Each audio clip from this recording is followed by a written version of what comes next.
আদ্রিতার চোখে নীল ছিল নিছকই একজন চাকর। সে সারাদিন আদ্রিতার ফাই ফরমাস খেটেও ওকে সন্তুষ্ট করতে পারত না।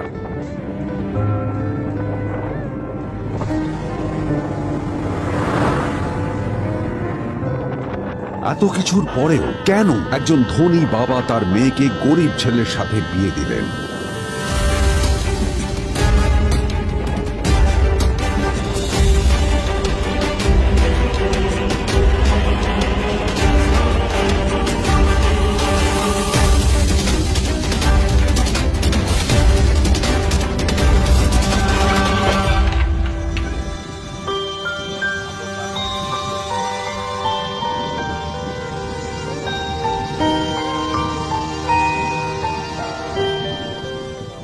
এবং তারপরে সেই মেয়েটি তার গরিব স্বামীর কাছ থেকে নতুন বছরে এমন একটা গিফট পেয়েছিল যে তার চক্ষু স্থির হওয়ার জোগাড় হয়েছিল। আর ওর স্বামী সম্পর্কে সত্যিটা জানার পর তো ও প্রায় অজ্ঞান হয়ে গিয়েছিল।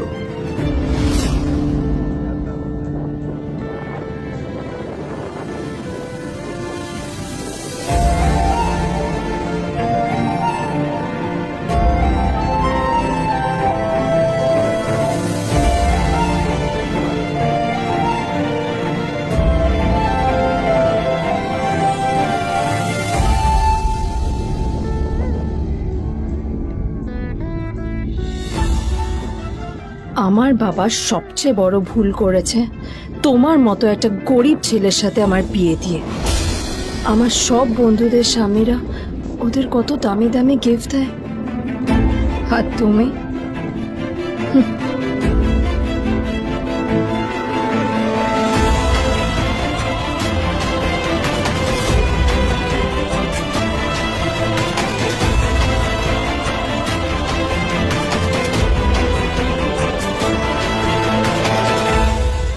আদ্রিতা তার বাবার কথায় নীলকে বিয়ে তো করেছিল, কিন্তু ও শর্ত দিয়েছিল যেন বাড়ির বাইরের কেউ না জানতে পারে যে নীল ওর স্বামী। নীল ওই বাড়িতে ঘর জামাইয়ের মতো থাকলেও ও যেন ওখানে একজন চাকর ছিল। সবাই ওকে অপমান করত। ওই বাড়িতে নাও ঠিকমতো খাবার পেত, আর না ওর কোনো আলাদা ঘর ছিল। কখনো কার্পেটের উপর ঘুমোতো, তো কখনো আবার পোষা কুকুরের ঘরের পাশে নীলকে ঘুমোতে হতো।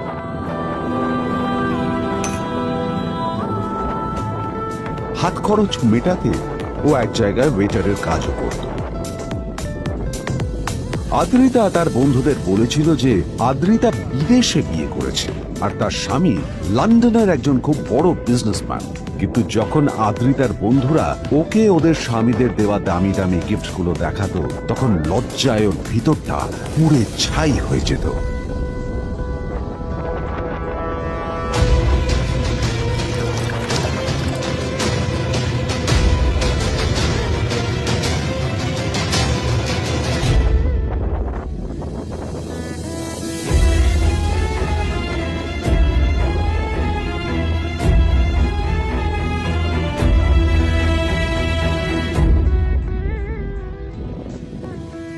এই যে শোনো, নিউ ইয়ারে আমার একটা গিফট চাই তোমার থেকে। আর গিফটটা যেন দামি হয়, হ্যাঁ, মানে খুব দামি, কয়েক লাখ টাকা। ওকে? কয়েক লাখ টাকা? কিন্তু অদ্রিতা, এত টাকা আমি একসাথে কখনো দেখিনি।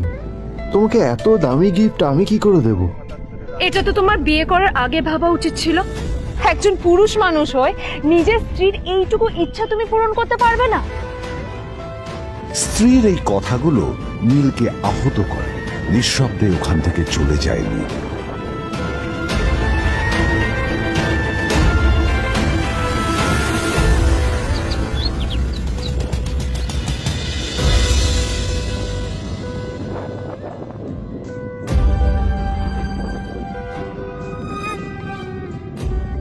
দুদিন পর নিউ ইয়ার পার্টির আগে নীল আদ্রিতার কাছে এসে একটা গিফট ব্যাগ দেয়।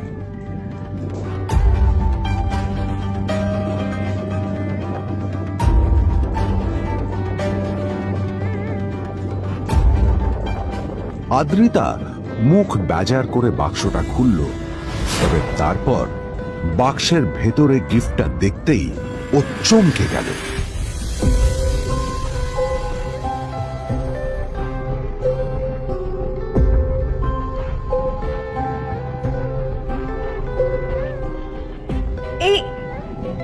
এই ফোনটা মানে এটা তো একটা স্পেশাল এডিশন, এটার দাম তো 3 কোটি টাকা। তুমি এটা পেলে কোথা থেকে? আসলে এটা অরিজিনাল নয়। আমি ওই ফোনটারই একটা কপি এনেছি।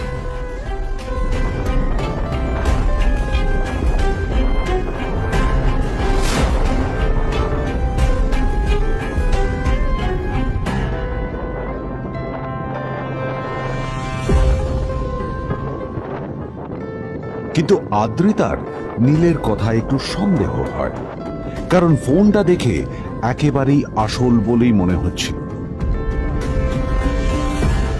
পরের দিনই আদ্রিতা ওই কোম্পানির শোরুমে গেল। এই ফোনটা একটু দেখুন না প্লিজ। ওয়াও, আচ্ছা ম্যাম, আপনি কি মিস্টার রয় চৌধুরীর বন্ধু? কে মিস্টার রয় চৌধুরী? ও আপনি কি ওই রয় চৌধুরী গ্রুপ অফ ইন্ডাস্ট্রিজের মালিকের কথা বলছেন? হ্যাঁ। না না, আমি ওনাকে চিনি না। আমি কেন, আমার মনে হয় কেউই ওনাকে চেনে না। বড় বড় মানুষেরাই ওনা দেখা পান না। আমিও কোনোদিন ওনাকে দেখিনি, কিন্তু সাডেনলি আপনি এই প্রশ্নটা করলেন কেন? অ্যাকচুয়ালি ম্যাম, আপনার হাতের এই ফোনটা আসলে এটা ফোনের স্পেশাল এডিশন। এই কাটিং, এই ডিজাইন, এই লোগো, এটা জাল করা ইজ নেক্সট টু ইম্পসিবল। আর গোটা ভারতে বিক্রি হওয়া এই ফোনের সেকেন্ড পিস এটা, যেটা মিস্টার রয় চৌধুরী কিনেছিলেন। সেজন্য জিজ্ঞেস করছি ম্যাম, আপনি এই ফোনটা কোথা থেকে পেলেন? তবে কি নীল মিস্টার রয় চৌধুরী, নাকি নীল এই ফোনটা চুরি করেছে? বেকার নীলের কাছে কোটি টাকার ফোন কোথা থেকে এলো? নীলের শক্তিটা তাহলে কি? আর ও যদি সত্যি বড়লোক হয়ে থাকে, তবে ওর নিজের শ্বশুর বাড়িতে খরচামাই হই বা থাকে কেন? আদ্রিতা এসব কথাই মনে মনে ভাবছিল, তবে আদ্রিতার বিশ্বাস ছিল যে কোনো না কোনো মতলব করেই নীল এই ফোনটা আদ্রিতার জন্য নিয়ে এসেছিল। কিছুদিন পর আদ্রিতা সেই ফোনটার কথা ভুলে গেল। নীল সকাল সকাল ঘুরতে বেরিয়েছে বাইরে।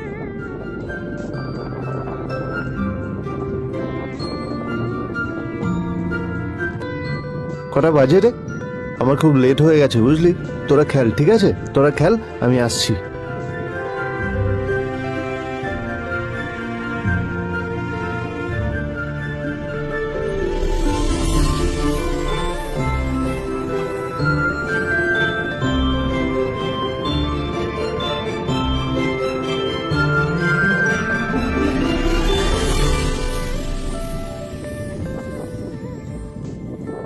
নীল, জল পড়ছে না কেন? দেখো না। নীল, নীল, নীল কোথায় গেল? নীল!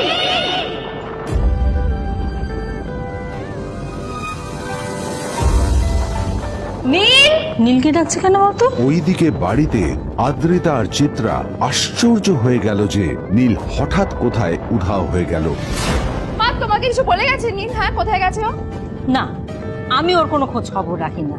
আমার একটা কথা মনে হচ্ছে, ওকে না এবার একটু শীতে করতে হবে।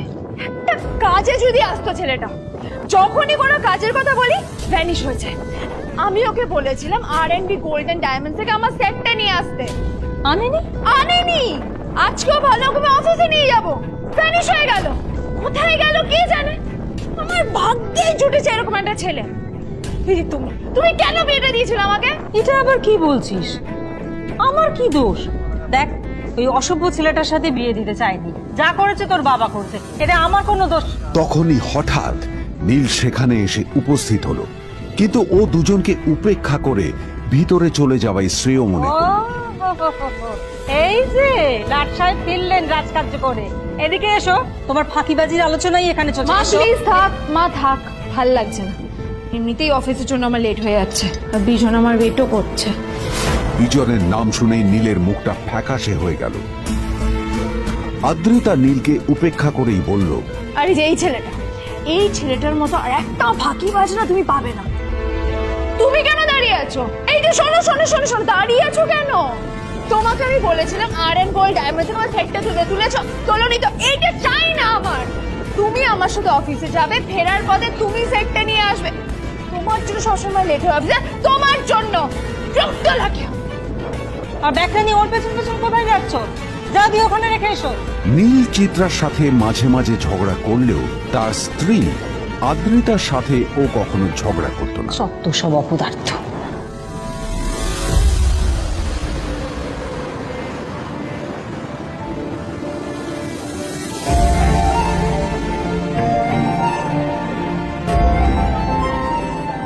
কিছুক্ষণের মধ্যেই তারা আদ্রিতার অফিসে পৌঁছে গেল। আদ্রিতা গাড়ি থেকে নামতে নামতে দেখলো যে তার কাছে অনেকগুলো ফাইল আছে। নীলের দিকে তাকিয়ে ওকেই ফাইলগুলো নিয়ে ভেতরে আসতে বলল। তাহলে হাঁ করে দাঁড়িয়ে আছো কেন? ফাইলগুলো নিয়ে ভেতরে এসো।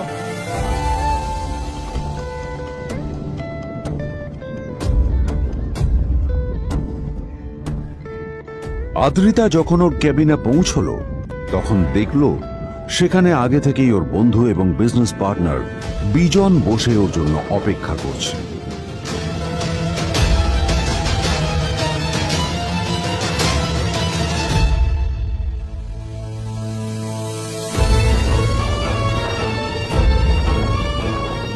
কোথায় ছিলে বলো? আমি 1 ঘন্টা ধরে তোমার জন্য এখানে ওয়েট করছি। এই লোকটার কি কোনো কাজকর্ম নেই? 1 ঘন্টা ধরে বসে আমার স্ত্রী আদ্রিতার জন্য অপেক্ষা করছে। সরি বিজন, আমি খুবই দুঃখিত যে বাড়ির কিছু লোকের জন্য না আমার সবসময় লেট হয়ে যায়। আদ্রিতার কথা শোনার পর বিজনের 1 ঘন্টা অপেক্ষা করার অভিযোগ 1 মুহূর্তের মধ্যে মিলিয়ে গিয়েছিল। কি হলো? হাসছো কেন? লটারি পেলে নাকি? লটারি? হ্যাঁ, তুমি আসা মানে আমার কাছে লটারির থেকেও বেশি দাম। তবে তার থেকে কিঞ্চিত কম দামি একটা গিফট আমি তোমার জন্য এনেছি।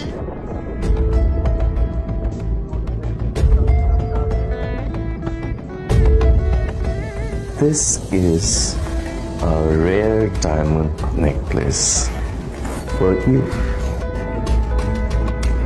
এটা আমার জন্য? সত্যি? এই শহরে এটা খুঁজে পাওয়া খুব বিরল।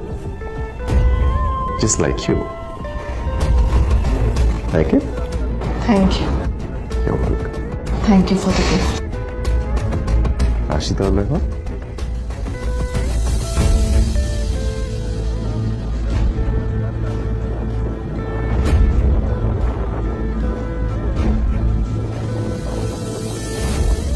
আদ্রিতা, আমি আজ পর্যন্ত তোমাকে কোনো রকম উপদেশ দিইনি, কিন্তু আজ আমি তোমাকে বলতে বাধ্য হচ্ছি। এই যে এই লোকটা তোমাকে শুধুমাত্র ইমপ্রেস করার জন্য একটা নকল সস্তার হীরের গয়না দিয়ে গেছে। এরকম একটা লোকের সাথে তোমার মেশা উচিত না। ভবিষ্যতে কিন্তু তুমি বিপদে পড়বে। আদ্রিতা, আমি তোমাকে কথা দিচ্ছি, আমি তোমার জন্য আসল রেয়ার একটা হীরের গয়না এনে দেবো, এর চেয়েও দামি, এর চেয়ে অনেক অনেক বেশি দামি। তার জন্য আমাকে যাই করতে হোক না কেন, আমি তোমাকে একদিন ঠিক এনে দেবো, ঠিক এনে দেবো তোমাকে। তাদের বিয়ে হয়েছে 2.5 বছর। এর মধ্যে প্রথমবার তার মনে হলো নীল তার জন্য লড়াই করছে। নীলের এই রূপটা দেখে আদ্রিতা চমকে গেল। আজ প্রথমবারের মতো আদ্রিতার মনে প্রশ্ন এলো। নীলকে নিজের থেকে দূরে সরিয়ে রেখে আমি কি কোনো ভুল করছি? না না, এটা আমি কি ভাবছি? বিজন আমার বিজনেস পার্টনার, ও আমাদের মেইন ইনভেস্টর। নীলের এই অ্যাকশনের কারণে বিজন আমার কোম্পানি থেকে ব্যাক আউট করে গেলে কি হবে? না না না না না, নীলের জন্য আমি আমার এত বছরের পরিশ্রমকে জলে দিতে পারি না। আমার নীলকে নয়, আমার বিজনকে প্রয়োজন। এইসব ভাবতে ভাবতে আদ্রিতার নীলের ওপর রাগ হতে শুরু করে। আদ্রিতার রাগ তখন চরমে উঠে যায়। আজ প্রথমবার নীল আদ্রিতার সাথে খারাপ ব্যবহার করেছে। How dare you! তোমার এত বড় সাহস! হ্যাঁ, তোমাকে কে অধিকার দেয় বলো তো যে তুমি আমারই অফিসে দাঁড়িয়ে আমাকেই এতগুলো উল্টোপাল্টা কথা তুমি শোনালে? তোমাকে এখানে আনাই আমার ভুল হয়েছে, সবচেয়ে বড় ভুল হয়েছে। এবার চুপচাপ এখান থেকে বেরিয়ে যাও, right now. Get out! Neel আদ্রিতার এই কথার কোনো উত্তর দিল না। নীল জানতো যে ও যতই কথা বাড়াবে আদ্রিতা ততই বেশি রেগে যাবে। আদ্রিতা যেন তেন ভাবে নিজের রাগ চেপে ব্যাপারটা ওখানে শেষ করার চেষ্টা করলো, কিন্তু ও তো জানতো না যে ব্যাপারটা তখন সবে শুরু হয়েছে। কি হলো, শুনতে পাচ্ছিস না? কালা নাকি? আমারই সামনে দাঁড়িয়ে আমার কেনা গিফট নিয়ে তুই মজা করলি? কত বড় সাহস রে তোর! নিজেকে তো বিক্রি করে দিলে ওরকম একটা ডায়মন্ড নেকলেস তুই কিনতে পারবি না। তোর এই গরিবের পারফিউম, সস্তা শার্ট, পায়েটা ফাটা চপ্পল নিয়ে নিজেকে বড় হিরো মনে করছিস? তোর নিজের কত দাম সেটা তোর নিজের জানা উচিত। Zero, big zero. সারা খরচা মাই চল।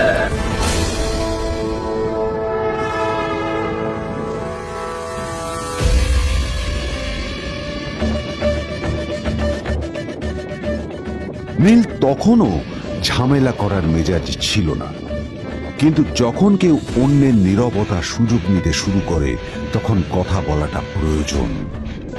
নীল আঙুল তুলে পেছনের দিকে ইশারা করে। প্রথম কথা, ও যে ওখানে দাঁড়িয়ে আছে ও আমার স্ত্রী।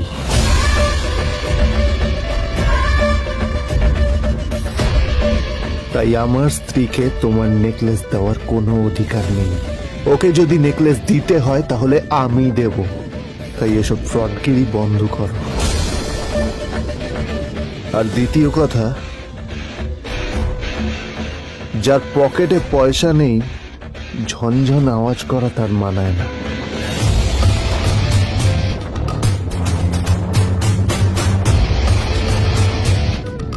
নীল বিজনকে তার সোয়াগ দেখিয়ে বেরিয়ে গেল।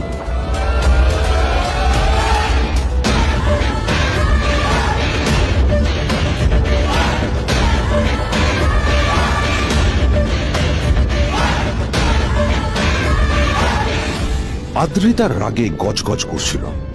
ওর জ্বলন্ত চোখের সামনে শুধু নীলের মুখটা ভেসে উঠছিল। ও যতই নীলের কথা ভাবছিল ততই ওর রাগ বেড়ে যাচ্ছিল। গত কয়েক মাস ধরে আদ্রিতার কোম্পানির অবস্থা একেবারেই ভালো ছিল না। আদ্রিতা তা সামলানোর আপ্রাণ চেষ্টা করছিল। কি যে করবেও সেইটাই বুঝে উঠতে পারছিল না। তারপর বিজনের সাথে ওর দেখা হলো, আর তখনই বিজনের সাথে ওর বন্ধুত্ব হলো। বিজন একটা খুব বড় পরিবারের সদস্য। আজ বিজন শুধুমাত্র আদ্রিতার কোম্পানির একজন বিজনেস পার্টনারই নয়, সাথে বড় ইনভেস্টরও। আর শুধুমাত্র বিজনের কারণেই আদ্রিতার কোম্পানি এখনো চলছে। এই কোম্পানির সমস্ত লস বিজনই বহন করে এবং আদ্রিতারও ওকে তাই খুব প্রয়োজন। বিজনের সাথে বন্ধুত্ব করা আদ্রিতার পক্ষে সহজ কাজ ছিল না। অনেক কাঠখড় পুড়িয়ে আদ্রিতা ওর কাছাকাছি এসেছিল। সবকিছু ঠিকঠাকই চলছিল, সবকিছুই আদ্রিতার প্ল্যান অনুযায়ী হচ্ছিল, কিন্তু নীল আজ এসে সবকিছু নষ্ট করে দিল। জাস্ট কি দরকার ছিল বুঝতে পারছি না। কি দরকার ছিল নীলের বিজনকে এতগুলো কথা শোনানোর? এবার বিজন আমাকে টাকা দেবে কিনা সেটাও জানি না, আমার কোম্পানিতে ইনভেস্ট করতে চাইবে কিনা সেটাও বুঝতে পারছি না। কি করব?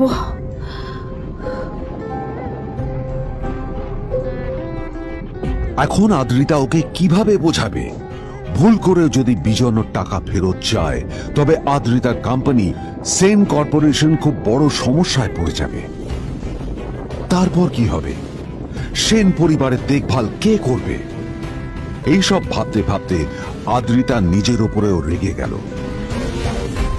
আসলে দোষটা ওর নিজেরই। আদ্রিতা কেন নীলকে ওদের মাঝে আনতে গেল? নীলকে অফিসে নিয়ে আসারই বা কি দরকার ছিল? আর যদি সে নীলকে সাথে করে না আনতো তাহলে বিজন এখন ওর সাথেই বসে থাকতো।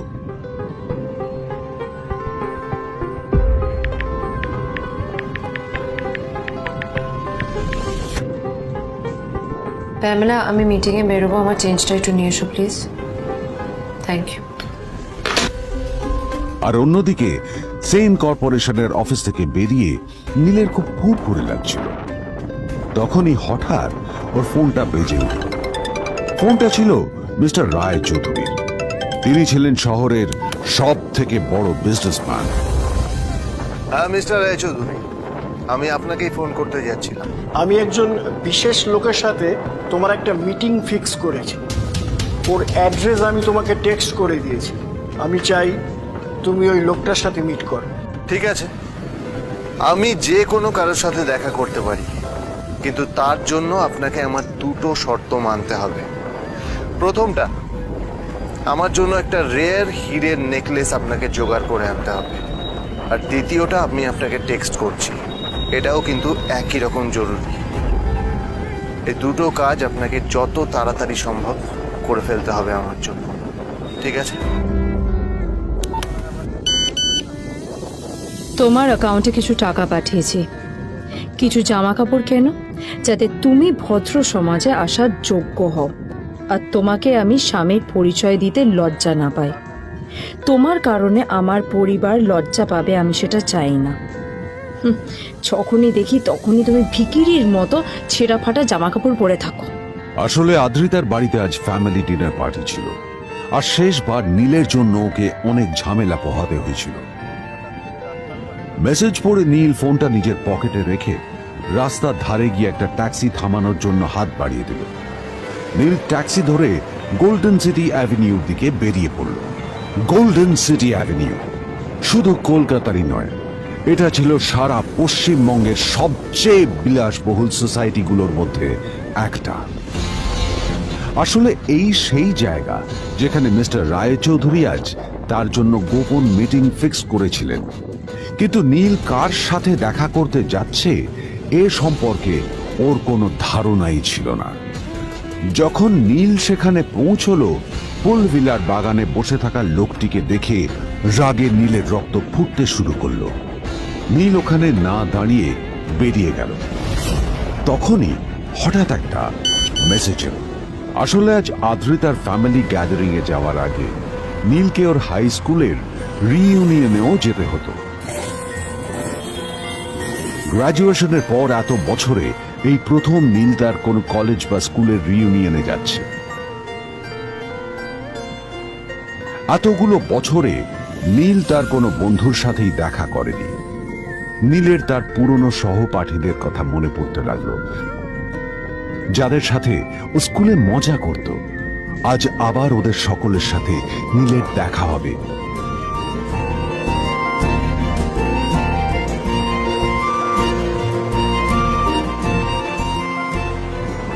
আর এই সব কিছু ভেবেই নীল এক্সাইটেড হয়ে যাচ্ছে। আসলে সোহিনীকে নীল তার স্কুল টাইমে পছন্দ করত।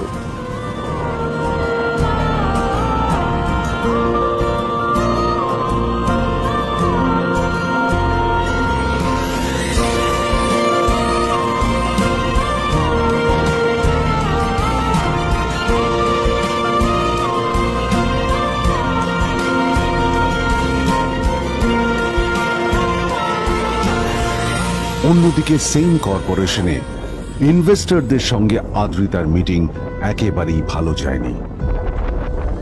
তাকে দেখে বেশ গম্ভীর মনে হচ্ছিল।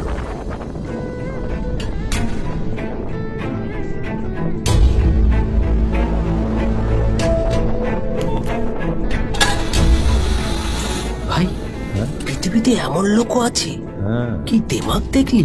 হ্যাঁ, কাজকর্ম তো কিছু করার নেই, আর কিছু করেও না। হ্যাঁ, শুধু চলে এসছে আমাদের ম্যাডামকে রাখাতে। এই 1 বছরে না কিচ্ছু বদলায়নি। আরে আমি তো ভেবেছিলাম যে এর সাথে ম্যাডামের আর কোনো সম্পর্কই নেই, কিন্তু না, এখন যা দেখছি উল্টে ম্যাডামের মাথায় উঠে নাচছে। আমার মাঝে মাঝে মনে হয় এদের দুজনের বিয়ে কিভাবে হলো। আর বিয়ে তো অনেক পরের কথা, 2 বছর হয়ে গেল এদের এখনো ডিভোর্স হলো না। হ্যাঁ, আমার তো ভাবলে কিরকম অবাক লাগে। যা বলেছিস।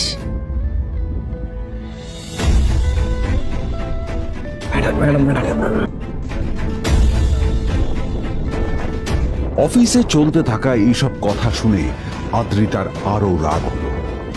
আদ্রিতা ক্যাবিনে যাওয়ার পরে রাগকে নিয়ন্ত্রণ করা ওর পক্ষে আরো কঠিন হয়ে গেল। ও তখন বুঝতেই পারছিল না যে ওর রাগ কিভাবে নিয়ন্ত্রণ করবে। আদ্রিতা এটাও ভাবছিল যে নীলের জন্য ওকে আর কত অপমানিত হতে হবে। এসব ভাবতে ভাবতেই আদ্রিতার চোখ গেল ওর বাবার ছবিটার দিকে।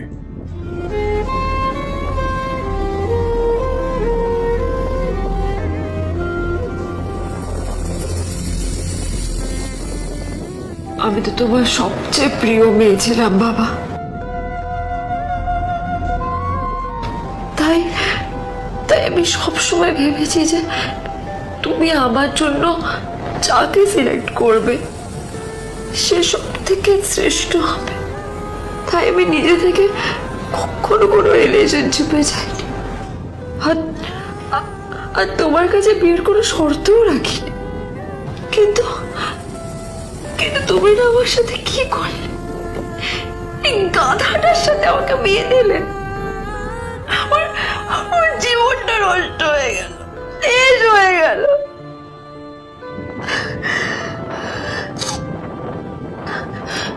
আমি যদি একটু জানতাম যে ও ও কিছু করে না, ঘর চাপাই হয়ে থাকবে, এইসব কাজকর্ম করে, তাহলে আমি কোনোদিনই বিয়েতে রাজি হতাম না বাবা, কোনোদিন না, কোনোদিন।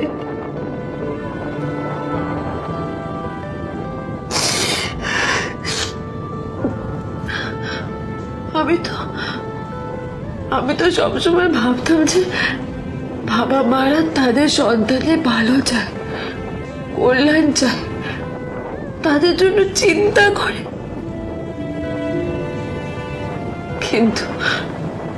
কিন্তু বাবা, তুমি আমার জন্য একটু চিন্তা করোনি। তুমি শুধু তোমার শেষ কর্তব্যটুকু করতে চেয়েছিলে, শেষ ইচ্ছাটুকু রাখতে চেয়েছি। পালন করা হয়ে গেছে, আর আমাদের তুমি ছেড়ে চলে গেলে। তুমি আমাকে ছেড়ে চলে গেলে। অন্যদিকে নীল রিউনিয়ন পার্টির জন্য হোটেল প্রাইম স্টারের দিকে রওনা হলো। হোটেল প্রাইম স্টার ছিল শহরের সবচেয়ে দামি হোটেল। ওখানে শহরের সব বড় লোকেরা যাতায়াত করত। নীল যখনই তার পুরনো বাইকটা নিয়ে ওখানে পৌঁছলো, ওর পুরনো জামা কাপড়, পুরনো বাইক আর ওর পায়ে ছেঁড়া চপ্পল দেখে সিকিউরিটি গার্ড ওকে গেটের বাইরেই আটকে দিল। এই কোথায় যাচ্ছিস শালা ভিখিরি? না না দাদা, আপনি আমাকে ভুল বুঝছেন। আসলে আমাকে ইনভাইট করা হয়েছে, আমি এই হোটেলেই এসেছি। শালা মিথ্যে কথা বলার জায়গা পাস না? হ্যাঁ, মিথ্যে কথা বলার আগে নিজের চেহারাটা তো দেখতিস। এটা একটা প্রাইম হোটেল, বুঝেছিস? এখানে সব শহরের বড় বড় লোকেরা তাদের বড় বড় গাড়ি নিয়ে আসে। শালা তোর মতো একটা ভিখিরি একটা ফ্যাট প্যাটে আওয়াজ বের করা বাইক নিয়ে চলে এসেছিস, আর আমি তোকে ঢুকতে দেবো না দাদা, আমাকে ইনভাইট করা হয়েছে। আমাকে শুনুন শুনুন, চল আমাকে একবার ঢুকতে দিন আমাকে। এখান থেকে নীল পড়ে যেতেই একটা দামি গাড়ি ওখানে এসে দাঁড়ালো এই গাড়িটি আর অন্য কারো নয়, হোটেল স্যার। প্রাইমের মালিক মিস্টার খান্নার ছিল। কি হচ্ছে কি এটা মানে- হোটেলের গেটের সামনে এসব এসব ক্যাশ চলছে এখানে হোটেলের বদনাম হবে না এতে স্যার দেখুন না, এই যে ভিখিরিটা হোটেলে ঢুকতে যাচ্ছে, আমি বারণ করছি শুনছে না স্যার। শালা আপনি কি করতে আছেন কে কি হয়েছে দেখি দেখি কে মিস্টার খান্না তার চশমা খুলে নীলের দিকে দেখলেন, আর ওনার মুখটা হাঁ হয়ে গেল।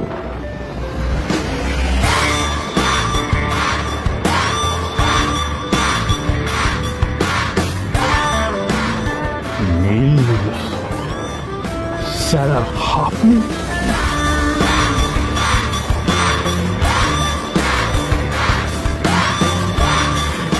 Extremely sorry sir sir sir আপনি একটা ইনফর্ম করেননি কেন আমাকে আপনি আসবেন জানলে তো আমি নিজে রিসিভ করতে আসতাম আপনাকে ছি ছি ছি ছি ছি ছি। ঠিক আছে, আপনি আপনি ব্যস্ত হবেন না প্লিজ। জানোইনি কে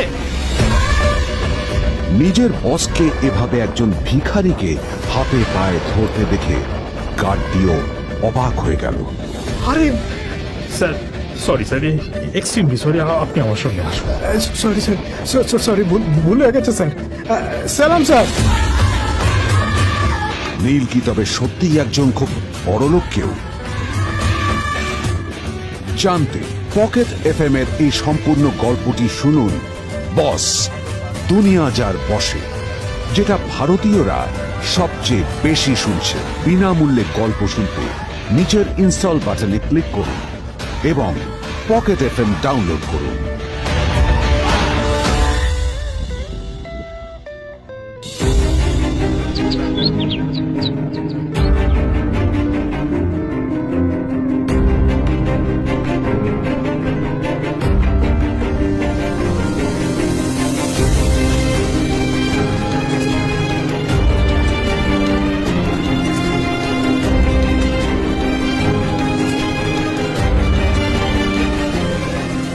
আদ্রিতার চোখে নীল ছিল নিছকই একজন চাকর। সে সারাদিন আদ্রিতার ভাই ফরমাস খেটেও ওকে সন্তুষ্ট করতে পারত না।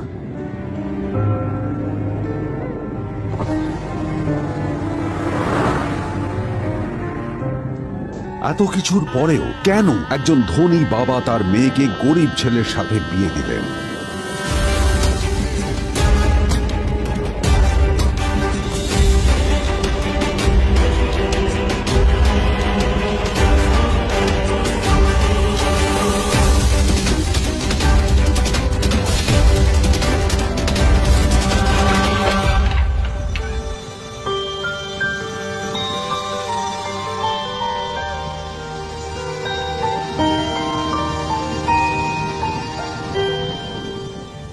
এবং তারপরে সেই মেয়েটি তার গরিব স্বামীর কাছ থেকে নতুন বছরে এমন একটা গিফট পেয়েছিল যে তার চক্ষু স্থির হওয়ার জোগাড় হয়েছিল। আর ওর স্বামী সম্পর্কে সত্যিটা জানার পর তো ও প্রায় অজ্ঞান হয়ে গিয়েছিল।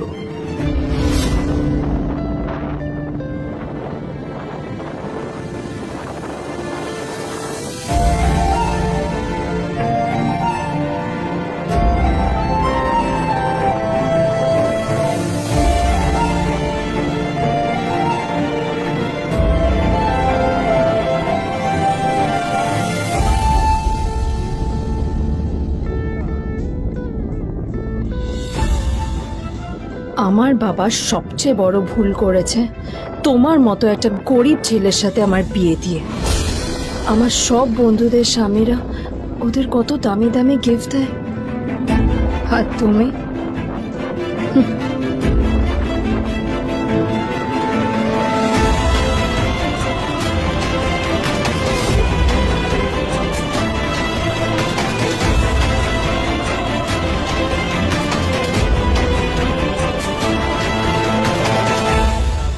আদ্রিতা তার বাবার কথায় নীলকে বিয়ে তো করেছিল, কিন্তু ও শর্ত দিয়েছিল যেন বাড়ির বাইরের কেউ না জানতে পারে যে নীল ওর স্বামী। নীল ওই বাড়িতে ঘর জামাইয়ের মতো থাকলেও ও যেন ওখানে একজন চাকর ছিল। সবাই ওকে অপমান করত। ওই বাড়িতে না ও ঠিক মতো খাবার পেত আর না ওর কোনো আলাদা ঘর ছিল। কখনো কার্পেটের উপর ঘুমোতো তো কখনো আবার পোষা কুকুরের ঘরের পাশে নীলকে ঘুমোতে হতো।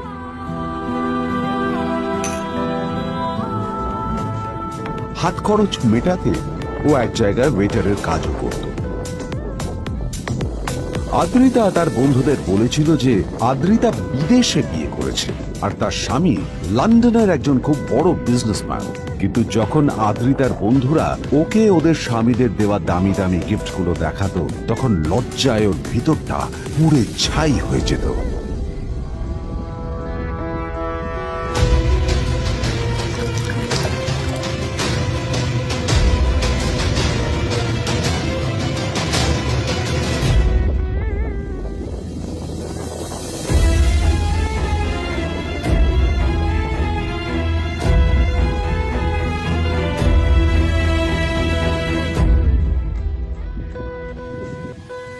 এই যে শোনো, নিউ ইয়ারে আমার একটা গিফট চাই তোমার থেকে। আর গিফট যেন দামি হয়, হ্যাঁ, মানে খুব দামি, কয়েক লাখ টাকা। ওকে? কয়েক লাখ টাকা? কিন্তু অদ্রিতা, এত টাকা আমি একসাথে কখনো দেখিনি। তোমাকে এত দামি গিফট আমি কি করে দেব? এটা তো তোমার বিয়ে করার আগে ভাবা উচিত ছিল। একজন পুরুষ মানুষ হয়ে নিজের স্ত্রীর এইটুকু ইচ্ছা তুমি পূরণ করতে পারবে না? স্ত্রীর এই কথাগুলো নীলকে আহত করে। নিঃশব্দে ওখান থেকে চলে যায় নীল।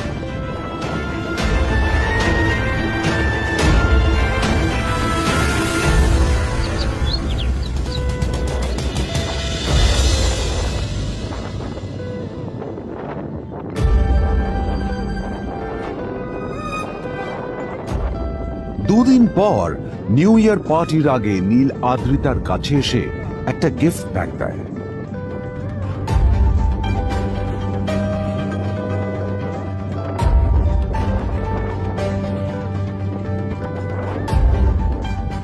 আদ্রিতা মুখ বেজার করে বাক্সটা খুলল, তবে তারপর বাক্সের ভেতরে গিফটটা দেখতেই ও চমকে গেল।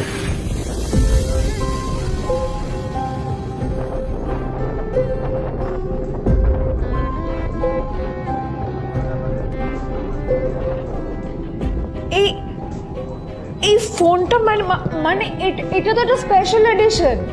এটার দাম তো 3 কোটি টাকা। তুমি এটা পেলে কোথা থেকে? আসলে এটা অরিজিনাল নয়।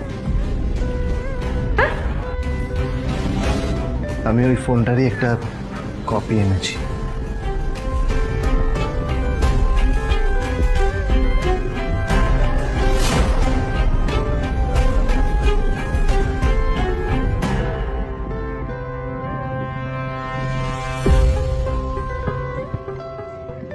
কিন্তু আদ্রিতার নীলের কথা একটু সন্দেহ হয়, কারণ ফোনটা দেখে একেবারেই আসল বলেই মনে হচ্ছিল। পরের দিনই আদ্রিতা ওই কোম্পানির শোরুমে গেল। এই ফোনটা একটু দেখুন না প্লিজ। ওয়াও, আচ্ছা ম্যাম, আপনি কি মিস্টার রয় চৌধুরীর বন্ধু? কে মিস্টার রয় চৌধুরী? ও, আপনি কি ওই রয় চৌধুরী গ্রুপ অফ ইন্ডাস্ট্রিজের মালিকের কথা বলছেন? হ্যাঁ। না না, আমি ওনাকে চিনি না। আমি কেন, আমার মনে হয় কেউই ওনাকে চেনে না। বড় বড় মানুষেরাই ওনা দেখা পান না। আমিও কোনোদিন ওনাকে দেখিনি। কিন্তু সাডেনলি আপনি এই প্রশ্নটা করলেন কেন? অ্যাকচুয়ালি ম্যাম, আপনার হাতের এই ফোনটা আসলে এটা ফোনের স্পেশাল এডিশন।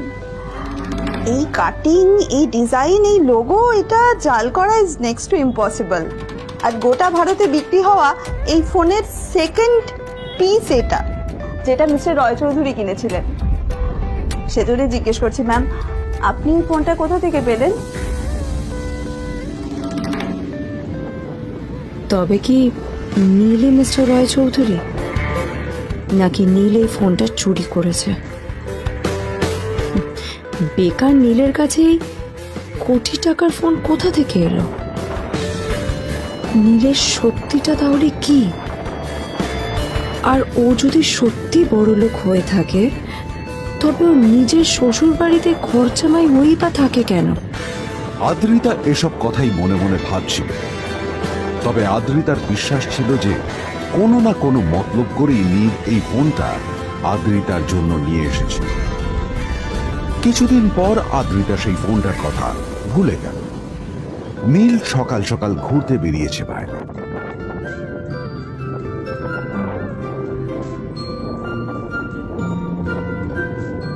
কটা বাজে রে? আমার খুব লেট হয়ে গেছে বুঝলি। তোরা খেল, ঠিক আছে? তোরা খেল, আমি আসছি।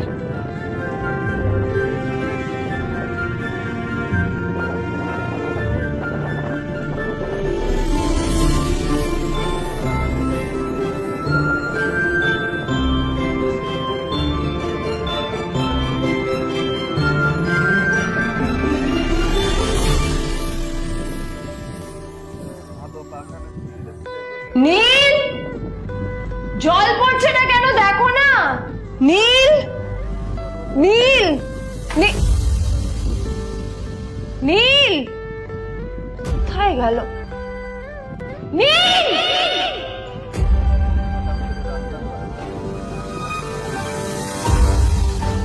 নীল, নীলকে ডাকছে কেন বলতো? ওইদিকে বাড়িতে আদ্রিতা আর চিত্রা আশ্চর্য হয়ে গেল যে নীল হঠাৎ কোথায় উধাও হয়ে গেল। মা তোমাকে কিছু বলে গেছে নীল? হ্যাঁ, কোথায় গেছে ও? না, আমি ওর কোনো খোঁজ খবর রাখি না। আমার একটা কথা মনে হচ্ছে, ওকে না এবার একটু শীতে করতে হবে। একটা কাজে যদি আসতো ছেলেটা, যখনই কোনো কাজের কথা বলি ভ্যানিশ হয়ে যায়।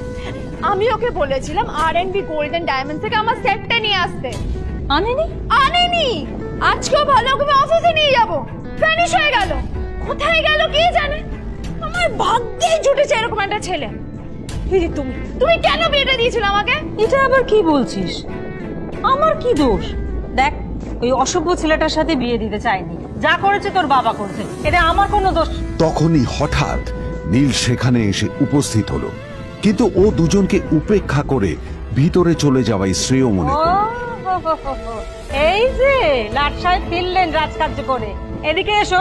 তোমার ফাঁকিবাজির আলোচনাই এখানে চলছে। মা প্লিজ থাক, মা থাক, ভাল লাগছে না। এমনিতেই অফিসের জন্য আমার লেট হয়ে যাচ্ছে, আর বিজন আমার ওয়েটও করছে। বিজনের নাম শুনেই নীলের মুখটা ফ্যাকাশে হয়ে গেল। আদ্রিতা নীলকে উপেক্ষা করেই বলল, আরে যে এই ছেলেটার মতো আর একটা ফাঁকিবাজ না তুমি পাবে না। তুমি কেন দাঁড়িয়ে আছো? এই যে শোনো শোনো শোনো শোনো, দাঁড়িয়ে আছো কেন? তোমাকে আমি বলেছিলাম R&B গোল্ড ডায়মন্ড থেকে আমার সেটটা তুলেছো, তোলোনি তো। এইটা চাই না আমার। তুমি আমার সাথে অফিসে যাবে, ফেরার পথে তুমি সেটটা নিয়ে আসবে। তোমার জন্য সবসময় লেট হয়ে যাবে, তোমার জন্য রক্ত লাগে। আর ব্যাগটা নিয়ে ওর পেছন পেছন কোথায় যাচ্ছ? যা দিয়ে ওখানে রেখে এসো।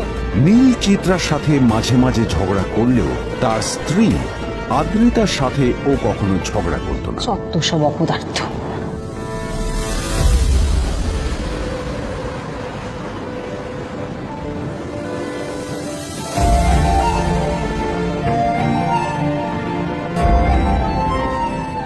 কিছুক্ষণের মধ্যেই তারা আদ্রিতার অফিসে পৌঁছে গেল। আদ্রিতা গাড়ি থেকে নামতে নামতে দেখলো যে তার কাছে অনেকগুলো ফাইল আছে। নীলের দিকে তাকিয়ে ওকেই ফাইলগুলো নিয়ে ভেতরে আসতে বলল। হা করে দাঁড়িয়ে আছো কেন? ফাইলগুলো নিয়ে ভেতরে এসো।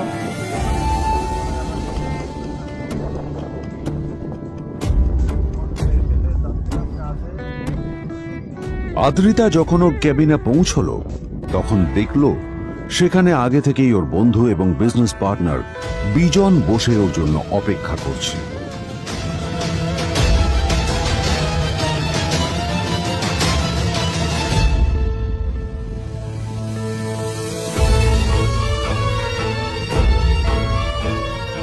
কোথায় ছিলে বলো?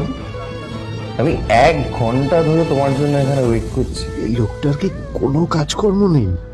1 ঘন্টা ধরে বসে আমার স্ত্রী আদ্রিতার জন্য অপেক্ষা করছে। সরি বিজন, আমি খুবই দুঃখিত যে বাড়ির কিছু লোকের জন্য না আমার সবসময় লেট হয়ে যায়। আদ্রিতার কথা শোনার পর বিজনের 1 ঘন্টা অপেক্ষা করার অভিযোগ 1 মুহূর্তের মধ্যে মিলিয়ে গিয়েছিল। কি হলো? হাসছো কেন? লটারি পেলে নাকি? লটারি? হ্যাঁ, তুমি আসা মানে আমার কাছে লটারির থেকেও বেশি দাম।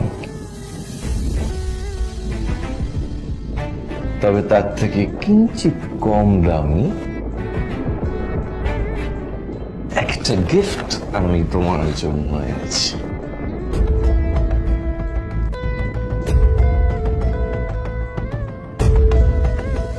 This is a rare diamond necklace for you. এটা আমার জন্য সত্যি? এই শহরে এটা খুঁজে পাওয়া খুব বিরল। Just like you. Like it? Thank you, You're welcome. Thank you for the gift.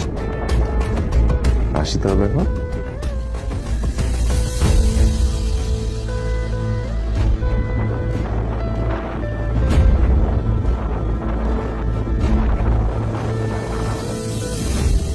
Adrita, আমি আজ পর্যন্ত তোমাকে কোনো রকম উপদেশ দিইনি,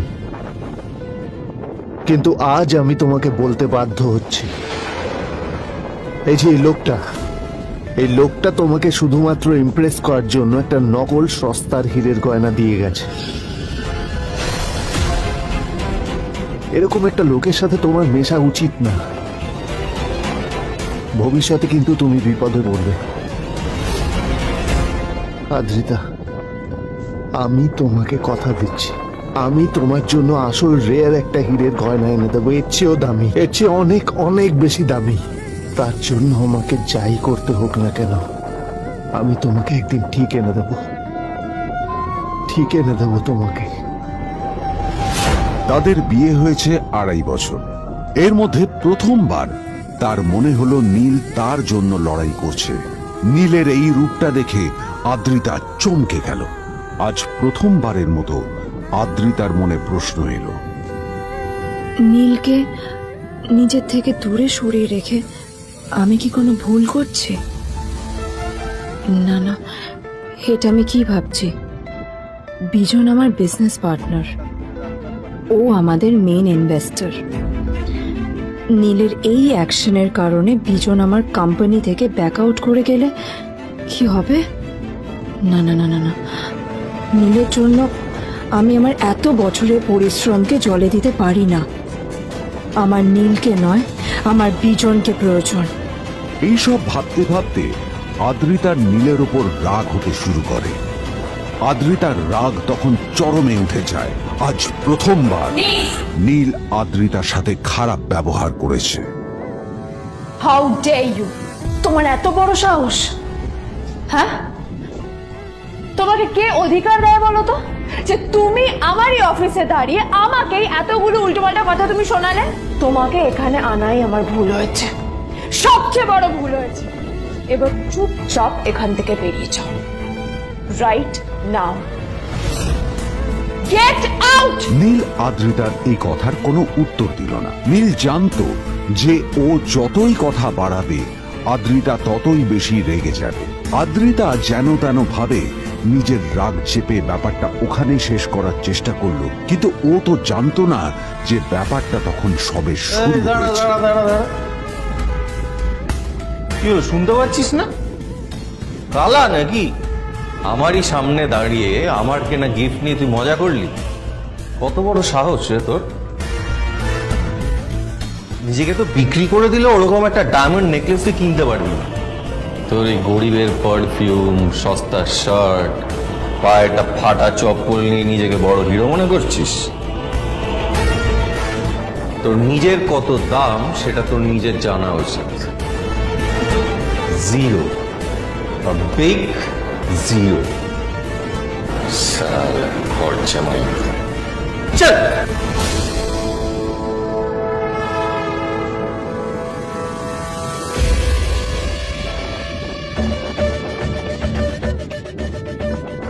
নীল তখনও ঝামেলা করার মেজাজ ছিল না, কিন্তু যখন কেউ অন্যের নীরবতার সুযোগ নিতে শুরু করে তখন কথা বলাটা প্রয়োজন। নীল আঙুল তুলে পেছনের দিকে ইশারা করে। প্রথম কথা,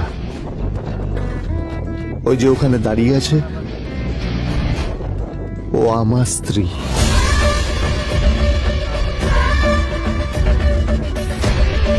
তাই আমার স্ত্রীকে তোমার নেকলেস দেওয়ার কোনো অধিকার নেই। ওকে যদি নেকলেস দিতে হয় তাহলে আমি দেব, তাই এসব ফ্রডগিরি বন্ধ করো। আর দ্বিতীয় কথা, যার পকেটে পয়সা নেই ঝনঝন আওয়াজ করা তার মানায় না।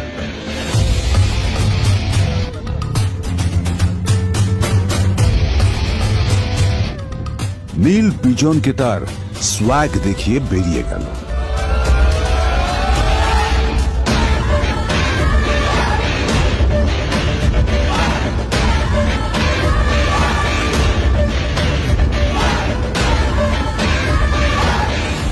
আদ্রিতার রাগে গজগজ করছিল। ওর জ্বলন্ত চোখের সামনে শুধু নীলের মুখটা ভেসে উঠছিল। ও যতই নীলের কথা ভাবছিল ততই ওর রাগ বেড়ে যাচ্ছিল। গত কয়েক মাস ধরে আদ্রিতার কোম্পানির অবস্থা একেবারেই ভালো ছিল না। আদ্রিতা তা সামলানোর আপ্রাণ চেষ্টা করছিল। কি যে করবেও সেইটাই বুঝে উঠতে পারছিল না। তারপর বিজনের সাথে ওর দেখা হলো, আর তখনই বিজনের সাথে ওর বন্ধুত্ব হলো। বিজন একটা খুব বড় পরিবারের সদস্য। আজ বিজন শুধুমাত্র আদ্রিতার কোম্পানির একজন বিজনেস পার্টনারই নয়, সাথে বড় ইনভেস্টরও। আর শুধুমাত্র বিজনের কারণেই আদ্রিতার কোম্পানি এখনো চলছে। এই কোম্পানির সমস্ত লস বিজনই বহন করে এবং আদ্রিতারও ওকে তাই খুব প্রয়োজন। বিজনের সাথে বন্ধুত্ব করা আদ্রিতার পক্ষে সহজ কাজ ছিল না। অনেক কাঠখড় পুড়িয়ে আদ্রিতা ওর কাছাকাছি এসেছিল।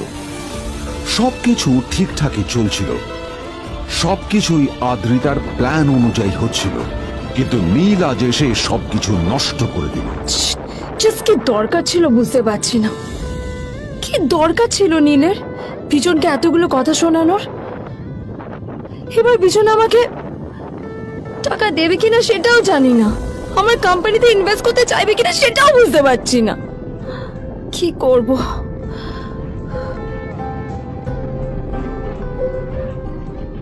এখন আদ্রিতা ওকে কিভাবে বোঝাবে? ভুল করে যদি বিজন ওর টাকা ফেরত চায় তবে আদ্রিতার কোম্পানি সেন কর্পোরেশন খুব বড় সমস্যায় পড়ে যাবে। তারপর কি হবে? সেন পরিবারের দেখভাল কে করবে? এইসব ভাবতে ভাবতে আদ্রিতা নিজের উপরেও রেগে গেল। আসলে দোষটা ওর নিজেরই। আদ্রিতা কেন নীলকে ওদের মাঝে আনতে গেল? নীলকে অফিসে নিয়ে আসারই বা কি দরকার ছিল? আর যদি সে নীলকে সাথে করে না আনতো তাহলে বিজন এখন ওর সাথেই বসে থাকতো।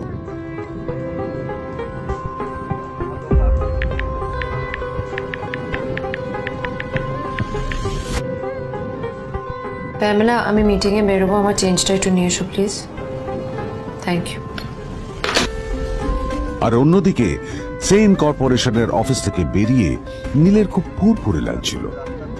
তখনই হঠাৎ ওর ফোনটা বেজে উঠল। ফোনটা ছিল মিস্টার রায় চৌধুরীর। তিনি ছিলেন শহরের সব থেকে বড় বিজনেসম্যান। হ্যাঁ মিস্টার রায়চৌধুরী, আমি আপনাকেই ফোন করতে যাচ্ছিলাম। আমি একজন বিশেষ লোকের সাথে তোমার একটা মিটিং ফিক্স করেছি। ওর অ্যাড্রেস আমি তোমাকে টেক্সট করে দিয়েছি। আমি চাই তুমি ওই লোকটার সাথে মিট করো।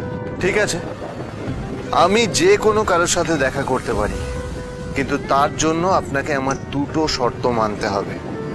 প্রথমটা, আমার জন্য একটা রেয়ার হীরের নেকলেস আপনাকে জোগাড় করে আনতে হবে। আর দ্বিতীয়টা, আমি আপনাকে টেক্সট করছি, এটাও কিন্তু একই রকম জরুরি। এই দুটো কাজ আপনাকে যত তাড়াতাড়ি সম্ভব করে ফেলতে হবে আমার জন্য, ঠিক আছে? তোমার অ্যাকাউন্টে কিছু টাকা পাঠিয়েছি।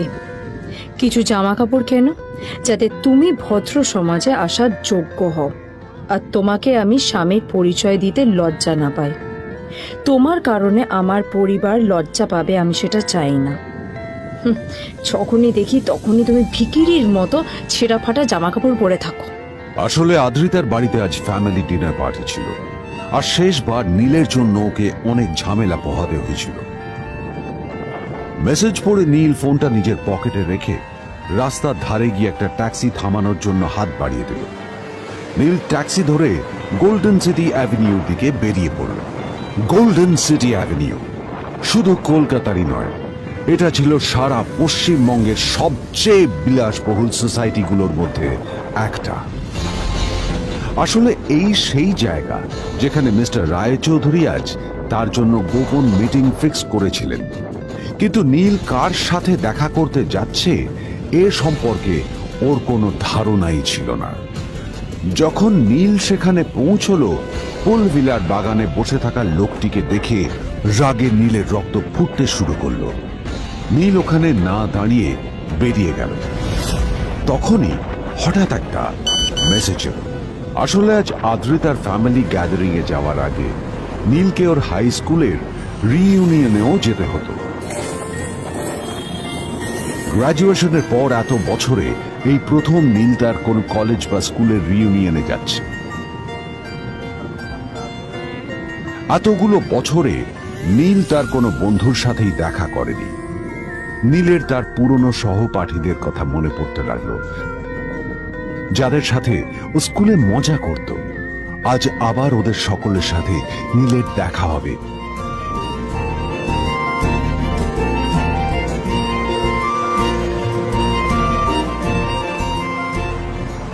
আর এই সব কিছু ভেবেই নীল এক্সাইটেড হয়ে যাচ্ছে। আসলে সোহিনীকে নীল তার স্কুল টাইমে পছন্দ করত।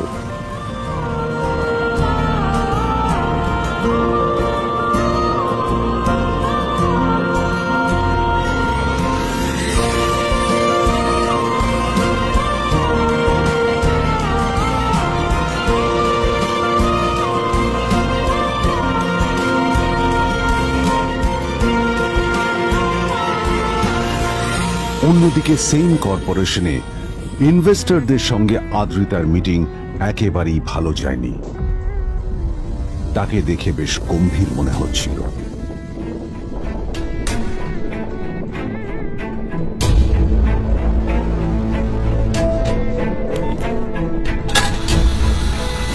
ভাই, পৃথিবীতে এমন লোকও আছে, কি দেমাগ দেখলি? হ্যাঁ, কাজকর্ম তো কিছু করার নেই, আর কিছু করেও না। হ্যাঁ, শুধু চলে এসছে আমাদের ম্যাডামকে রাখাতে। এই 1 বছরে না কিচ্ছু বদলায়নি।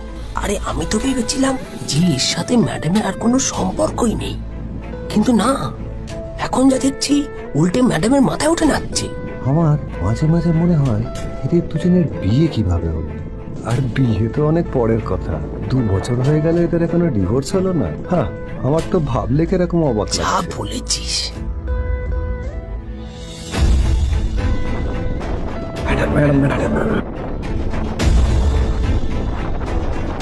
অফিসে চলতে থাকা এইসব কথা শুনে আদ্রিতার আরো রাগ হলো।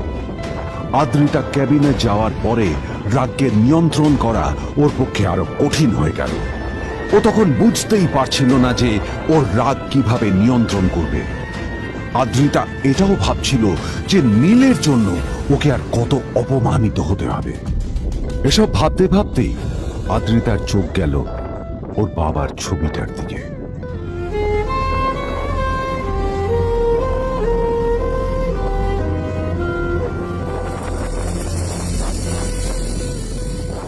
আমি তো তোমার সবচেয়ে প্রিয় মেয়ে ছিলাম বাবা, তাই আমি সবসময় ভেবেছি যে তুমি আমার জন্য যাকে সিলেক্ট করবে সে সব থেকে শ্রেষ্ঠ হবে। তাই আমি নিজে থেকে কখনো কোনো রিলেশনশিপে যাইনি,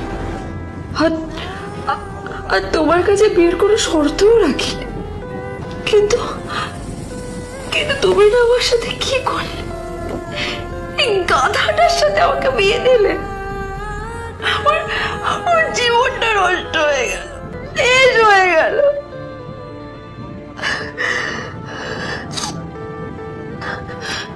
আমি যদি একটু জানতাম যে ও কিছু করে না, ঘর চাপাই হয়ে থাকবে, এইসব কাজকর্ম করে, তাহলে আমি কোনোদিনই বিয়েতে রাজি হতাম না বাবা, কোনোদিন না, কোনোদিন।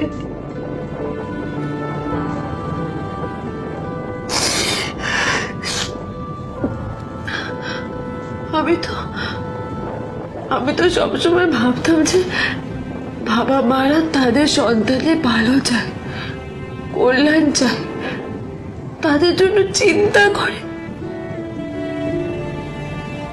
কিন্তু কিন্তু বাবা, তুমি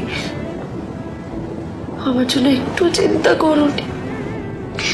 তুমি শুধু তোমার শেষ কর্তব্যটুকু করতে চেয়েছিলে, শেষ ইচ্ছাটুকু রাখতে চেয়েছিলে।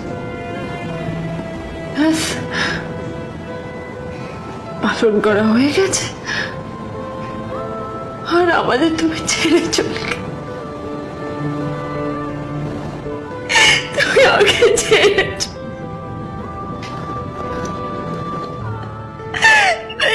গেলে।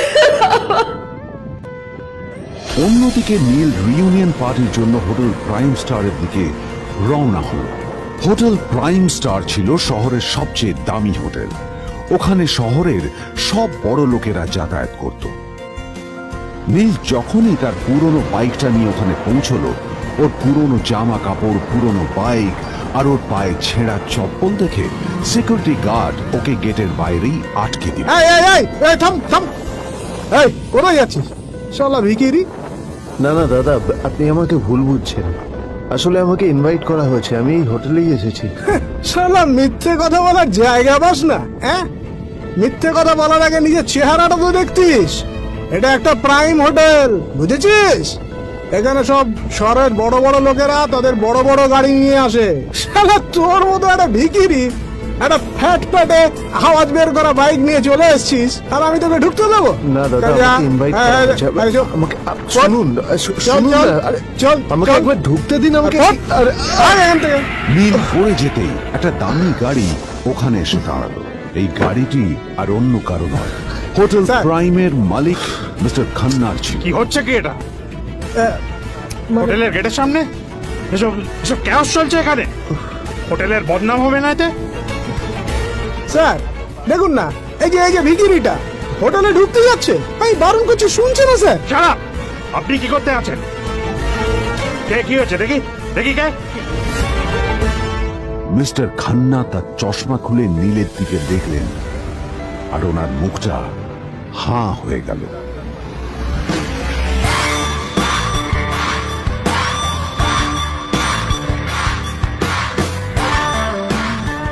নীল স্যার, আপনি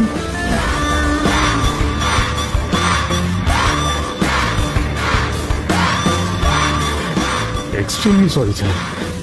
স্যার স্যার, আপনি একটা ইনফর্ম করেননি কেন আমাকে?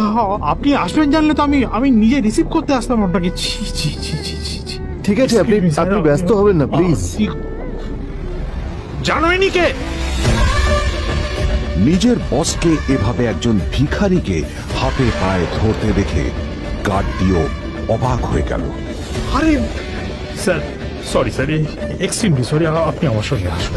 সরি স্যার, সরি, ভুল হয়ে গেছে স্যার। সালাম স্যার। নীল কি তবে সত্যিই একজন খুব বড়লোক কেউ?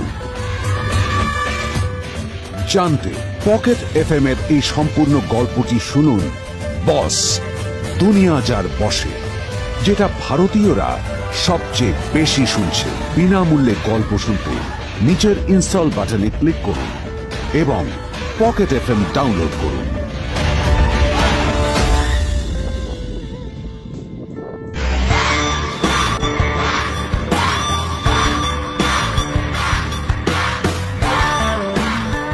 নীল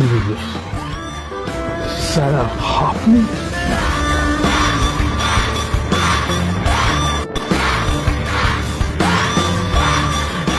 extremely sorry sir. Sir sir, আপনি একটা ইনফর্ম করেননি কেন আমাকে?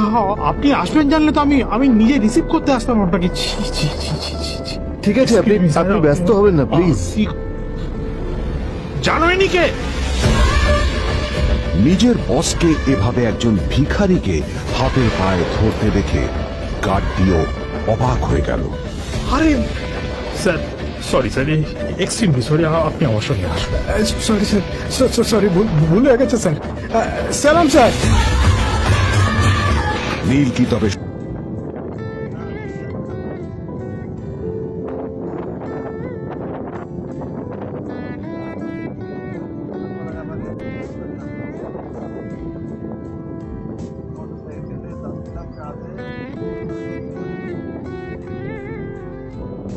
আদ্রিতার চোখে নীল ছিল নিছকই একজন চাকর। সে সারাদিন আদ্রিতার ভাই ফরমাস খেটেও ওকে সন্তুষ্ট করতে পারত না।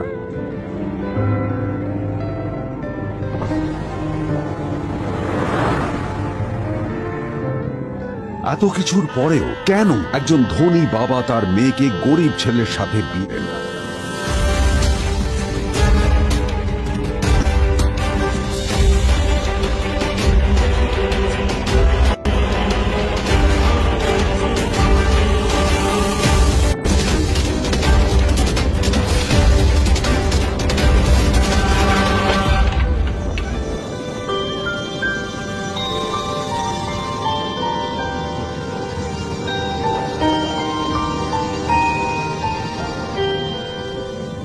এবং তারপরে সেই মেয়েটি তার গরিব স্বামীর কাছ থেকে নতুন বছরে এমন একটা গিফট পেয়েছিল যে তার চক্ষু স্থির হওয়ার জোগাড় হয়েছিল।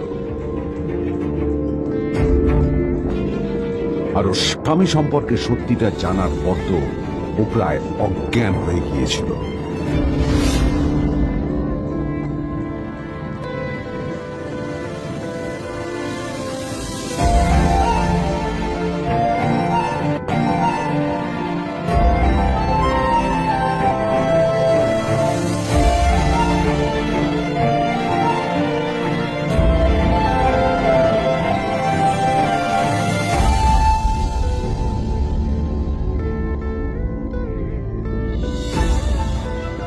আমার বাবা সবচেয়ে বড় ভুল করেছে তোমার মতো একটা গরিব ছেলের সাথে আমার বিয়ে দিয়ে।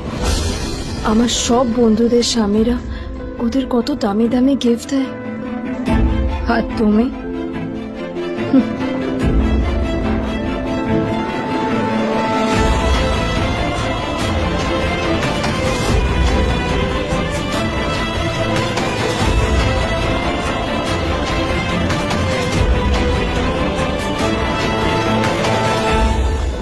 আদ্রিতা তার বাবার কথায় নীলকে বিয়ে তো করেছিল, কিন্তু ও শর্ত দিয়েছিল যেন বাড়ির বাইরের কেউ না জানতে পারে যে নীল ওর স্বামী। নীল ওই বাড়িতে ঘর জামাইয়ের মতো থাকলেও ও যেন ওখানে একজন চাকর ছিল। সবাই ওকে অপমান করত। ওই বাড়িতে না ও ঠিক মতো খাবার পেত, আর না ওর কোনো আলাদা ঘর ছিল। কখনো কার্পেটের উপর ঘুমোতো, তো কখনো আবার পোষা কুকুরের ঘরের পাশে নীলকে ঘুমোতে হতো।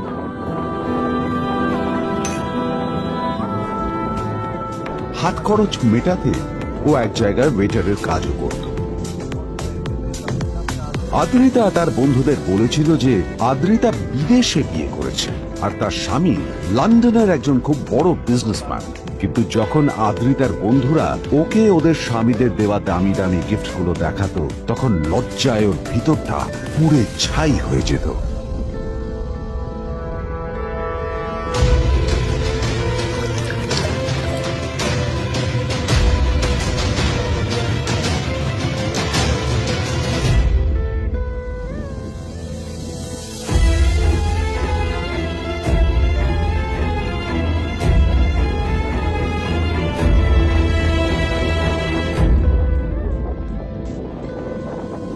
এই যে শোনো, নিউ ইয়ারে আমার একটা গিফট চাই তোমার থেকে।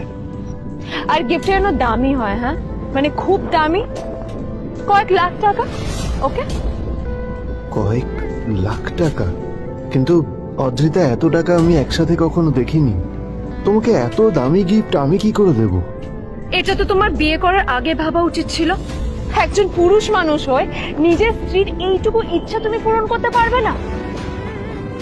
স্ত্রীর এই কথাগুলো নীলকে আহত করে। নিঃশব্দে ওখান থেকে চলে যায় নীল।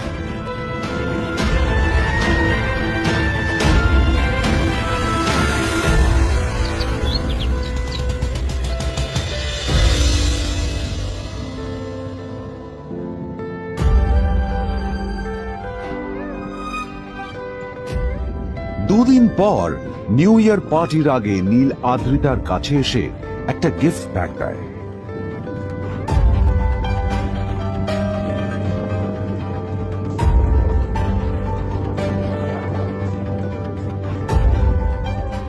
আদ্রিতা মুখ বেজার করে বাক্সটা খুলল, তবে তারপর বাক্সের ভেতরে গিফটটা দেখতেই ও চমকে গেল।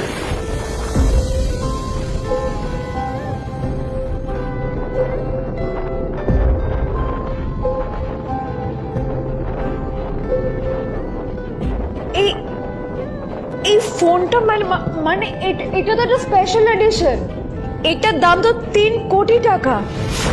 তুমি এটা পেলে কোথা থেকে? আসলে এটা অরিজিনাল নয়। আমি ওই ফোনটারই একটা কপি এনেছি।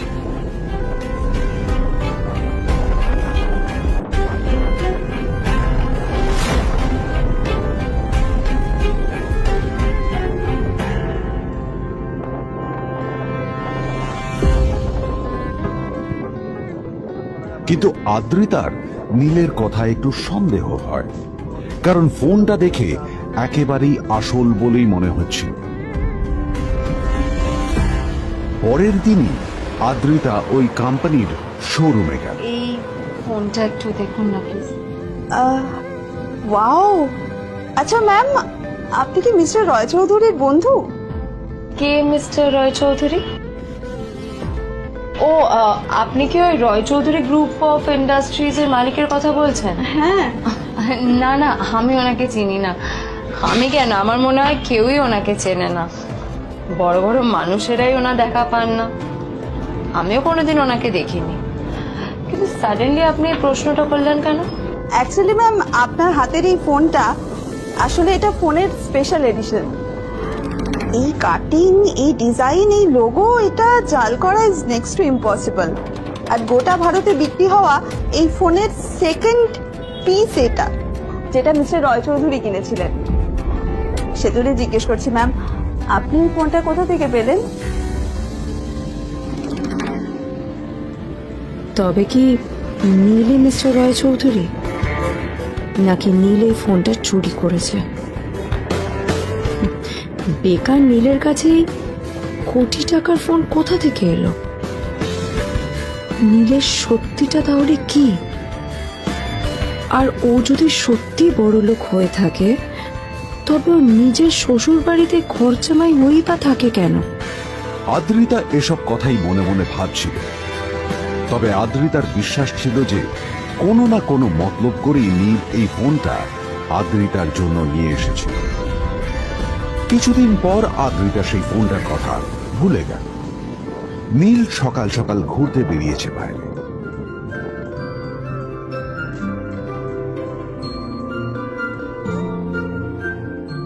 কটা বাজে রে? আমার খুব লেট হয়ে গেছে বুঝলি। তোরা খেল, ঠিক আছে? তোরা খেল, আমি আসছি।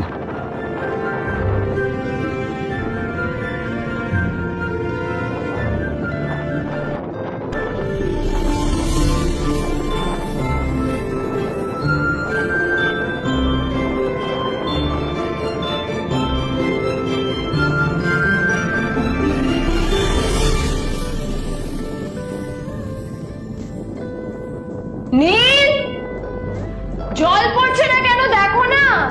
নীল, নীল, নীল কোথায় গেল? নীল,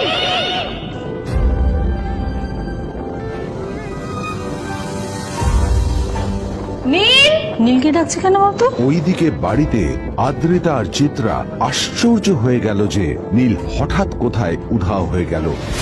মা তোমাকে কিছু বলে গেছে নীল? হ্যাঁ, কোথায় গেছে ও? না, আমি ওর কোনো খোঁজ খবর রাখি না। আমার একটা কথা মনে হচ্ছে, ওকে না এবার একটু শীতে করতে হবে। একটা কাজে যদি আসতো ছেলেটা, যখনই কোনো কাজের কথা বলি ভ্যানিশ হয়ে যায়। আমি ওকে বলেছিলাম R&D গোল্ডেন ডায়মন্ড থেকে আমার সেটটা নিয়ে আসতে, আনেনি। আজকেও ভালো করে অফিসে নিয়ে যাব, ভ্যানিশ হয়ে গেল। কোথায় গেল কে জানে। আমার ভাগ্যেই জুটেছে এরকম একটা ছেলে। দিদি, তুমি কেন বিয়েটা দিয়েছিলে আমাকে? এটা আবার কি বলছিস? আমার কি দোষ? দেখ, ওই অসভ্য ছেলেটার সাথে বিয়ে দিতে চাইনি। যা করেছে তোর বাবা করতে, এটা আমার কোনো দোষ। তখনই হঠাৎ নীল সেখানে এসে উপস্থিত হলো, কিন্তু ও দুজনকে উপেক্ষা করে ভিতরে চলে যাওয়াই শ্রেয় মনে করল। এই যে লাট সাহেব ফিরলেন রাজকার্য করে। এদিকে এসো, তোমার ফাঁকিবাজির আলোচনাই এখানে চলছে। মা প্লিজ থাক, মা থাক, ভাল লাগছে না। এমনিতেই অফিসের জন্য আমার লেট হয়ে যাচ্ছে আর বিজন আমার ওয়েটও করছে। বিজনের নাম শুনে নীলের মুখটা ফ্যাকাশে হয়ে গেল। আদ্রিতা নীলকে উপেক্ষা করেই বলল, আরে যে এই ছেলেটার মতো আর একটা ফাঁকিবাজ না তুমি পাবে না। তুমি কেন দাঁড়িয়ে আছো? এই যে শোনো শোনো শোনো শোনো, দাঁড়িয়ে আছো কেন?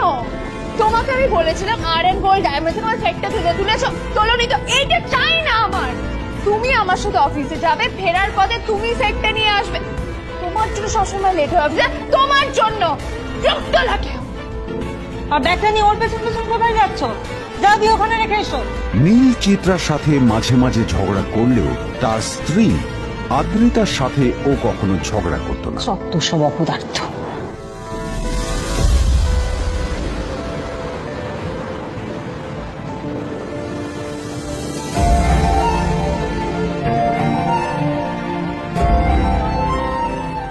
কিছুক্ষণের মধ্যেই তারা আদ্রিতার অফিসে পৌঁছে গেল।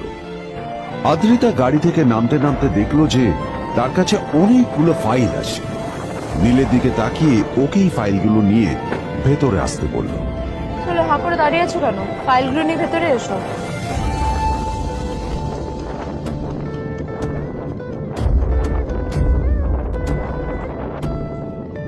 আদ্রিতা যখন ওর কেবিনে পৌঁছলো তখন দেখলো সেখানে আগে থেকেই ওর বন্ধু এবং বিজনেস পার্টনার বিজন বসে ওর জন্য অপেক্ষা করছে।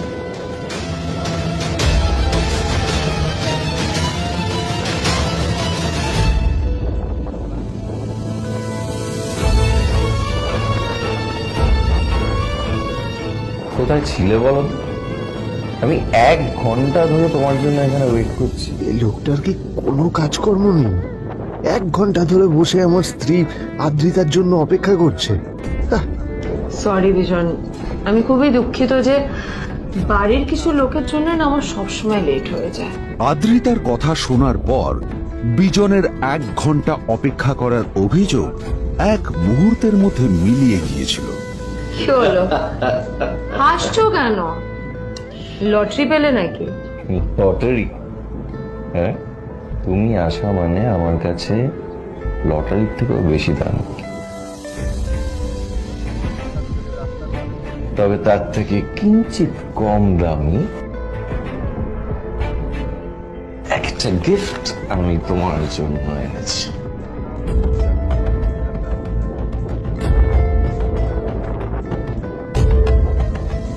This is a rare diamond necklace for you.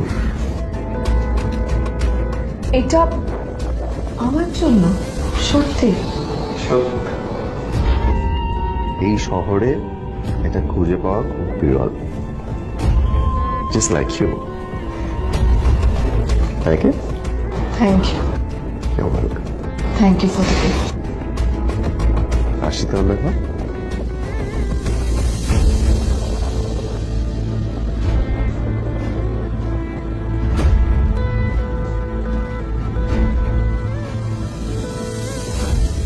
Adrita, আমি আজ পর্যন্ত তোমাকে কোনো রকম উপদেশ দিইনি,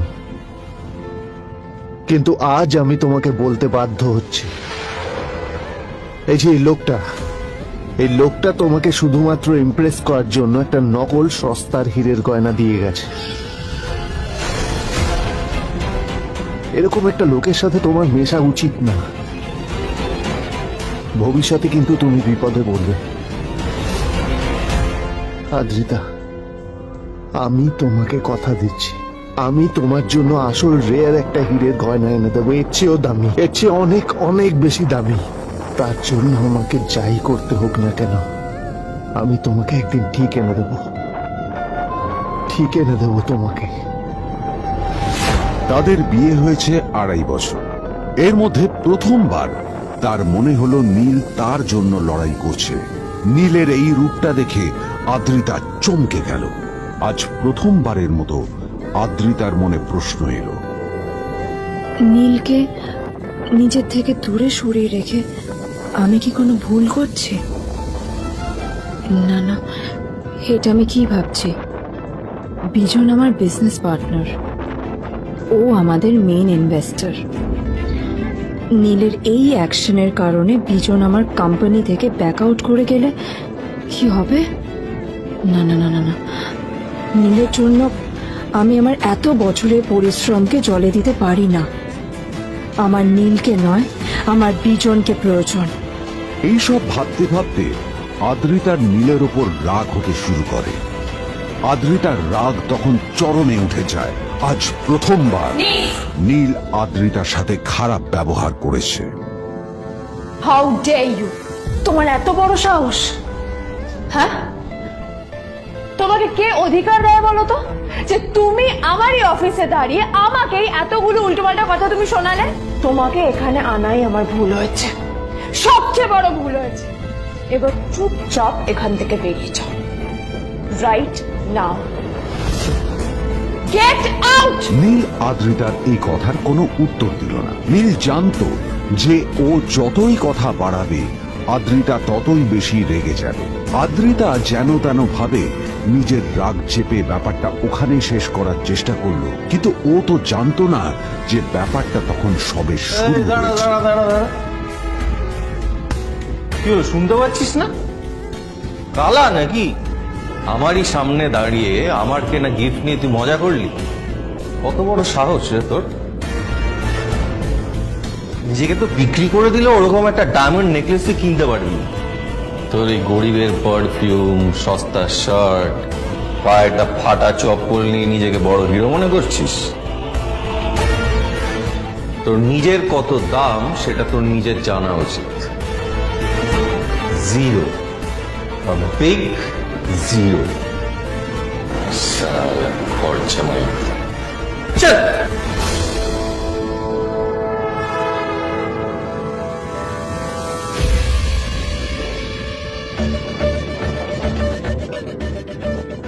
নীল তখনও ঝামেলা করার মেজাজ ছিল না, কিন্তু যখন কেউ অন্যের নীরবতা সুযোগ নিতে শুরু করে তখন কথা বলাটা প্রয়োজন। নীল আঙুল তুলে পেছনের দিকে ইশারা করে। প্রথম কথা, ওই যে ওখানে দাঁড়িয়ে আছে, ও আমার স্ত্রী।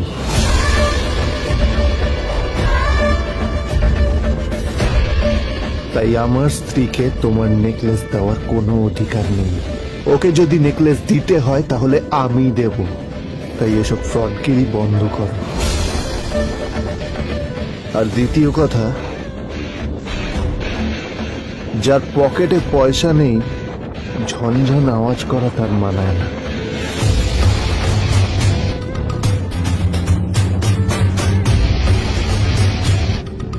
নীল বিজনকে তার সোয়াগ দেখিয়ে বেরিয়ে গেল।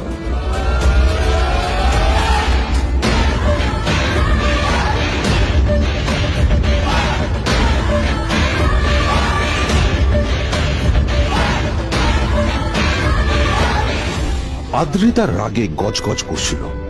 ওর জ্বলন্ত চোখের সামনে শুধু নীলের মুখটা ভেসে উঠছিল। ও যতই নীলের কথা ভাবছিল ততই ওর রাগ বেড়ে যাচ্ছিল।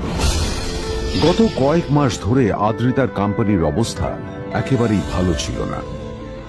আদ্রিতা তা সামলানোর আপ্রাণ চেষ্টা করছিল। কি যে করবেও সেইটাই বুঝে উঠতে পারছিল না।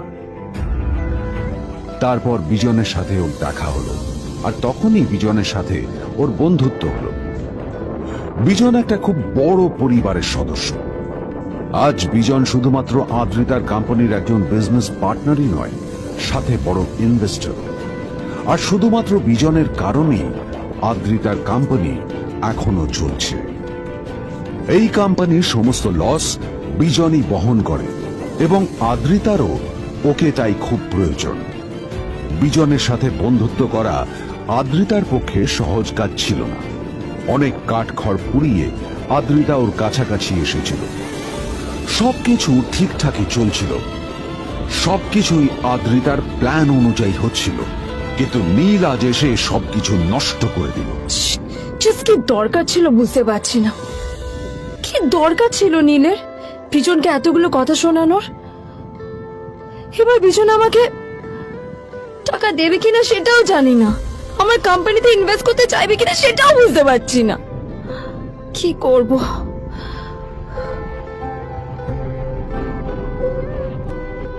এখন আদ্রিতা ওকে কিভাবে বোঝাবে? ভুল করে যদি বিজন ওর টাকা ফেরত চায় তবে আদ্রিতার কোম্পানি সেন কর্পোরেশন খুব বড় সমস্যায় পড়ে যাবে। তারপর কি হবে? সেন পরিবারের দেখভাল কে করবে? এইসব ভাবতে ভাবতে আদ্রিতা নিজের উপরেও রেগে গেল। আসলে দোষটা ওর নিজেরই। আদ্রিতা কেন নীলকে ওদের মাঝে আনতে গেল? নীলকে অফিসে নিয়ে আসারই বা কি দরকার ছিল? আর যদি সে নীলকে সাথে করে না আনতো তাহলে বিজন এখন ওর সাথেই বসে থাকতো।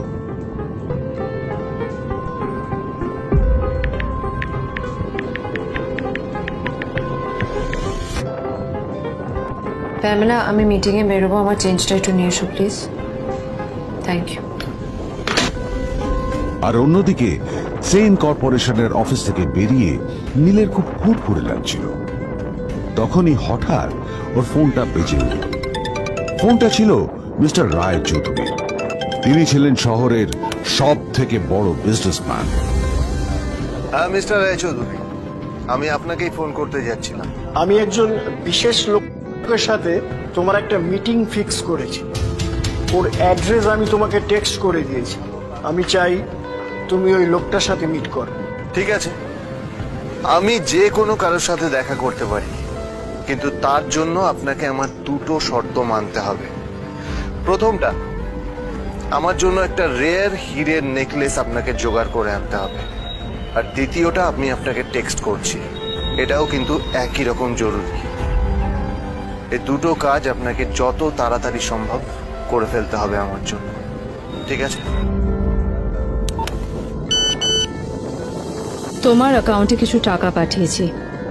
কিছু জামা কাপড় কেনো, যাতে তুমি ভদ্র সমাজে আসার যোগ্য হও আর তোমাকে আমি স্বামীর পরিচয় দিতে লজ্জা না পাই। তোমার কারণে আমার পরিবার লজ্জা পাবে, আমি সেটা চাই না। যখনই দেখি তখনই তুমি ভিখিরির মতো ছেঁড়া ফাটা জামা কাপড় পরে থাকো। আসলে আদ্রিতার বাড়িতে আজ ফ্যামিলি ডিনার পার্টি ছিল, আর শেষবার নীলের জন্য ওকে অনেক ঝামেলা পোহাতে হয়েছিল। মেসেজ পড়ে নীল ফোনটা নিজের পকেটে রেখে রাস্তার ধারে গিয়ে একটা ট্যাক্সি থামানোর জন্য হাত বাড়িয়ে দিল। নীল ট্যাক্সি ধরে গোল্ডেন সিটি অ্যাভিনিউর দিকে বেরিয়ে পড়ল। গোল্ডেন সিটি অ্যাভিনিউ শুধু কলকাতারই নয়, এটা ছিল সারা পশ্চিমবঙ্গের সবচেয়ে বিলাসবহুল সোসাইটিগুলোর মধ্যে একটা। আসলে এই সেই জায়গা যেখানে মিস্টার রায়চৌধুরী আজ তার জন্য গোপন মিটিং ফিক্স করেছিলেন। কিন্তু নীল কার সাথে দেখা করতে যাচ্ছে এ সম্পর্কে ওর কোনো ধারণাই ছিল না। যখন নীল সেখানে পৌঁছলো, ফুলভিলার বাগানে বসে থাকা লোকটিকে দেখে রাগে নীলের রক্ত ফুটতে শুরু করলো। নীল ওখানে না দাঁড়িয়ে বেরিয়ে গেল। তখনই হঠাৎ একটা মেসেজ এলো। আসলে আজ আদ্রিতার ফ্যামিলি গ্যাদারিং এ যাওয়ার আগে নীলকে ওর হাই স্কুলের রিইউনিয়নেও যেতে হতো। গ্রাজুয়েশনের পর এত বছরে এই প্রথম নীল তার কোন কলেজ বা স্কুলের রিইউনিয়নে যাচ্ছে। এতগুলো বছরে নীল তার কোনো বন্ধুর সাথেই দেখা করেনি। নীলের তার পুরনো সহপাঠীদের কথা মনে পড়তে লাগলো, যাদের সাথে ও স্কুলে মজা করত। আজ আবার ওদের সকলের সাথে নীলের দেখা হবে।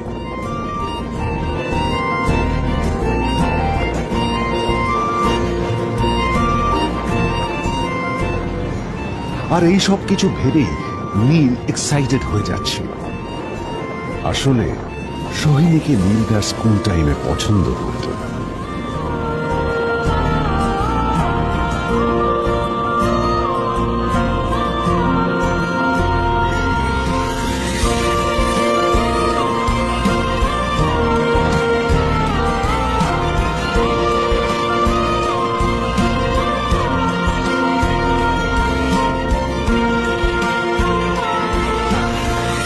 অন্যদিকে সেন কর্পোরেশনে ইনভেস্টরদের সঙ্গে আদ্রিতার মিটিং একেবারেই ভালো যায়নি। তাকে দেখে বেশ গম্ভীর মনে হচ্ছিল।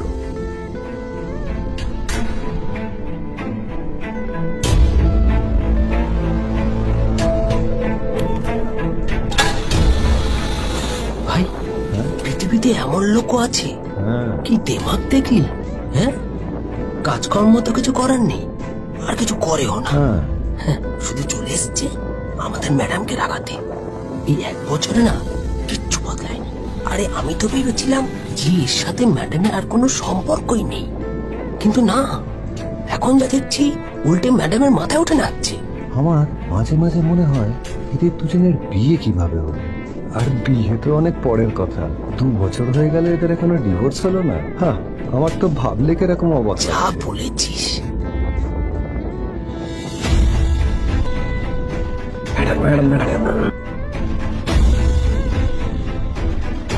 অফিসে চলতে থাকা এইসব কথা শুনে আদ্রিতার আরো রাগ হলো।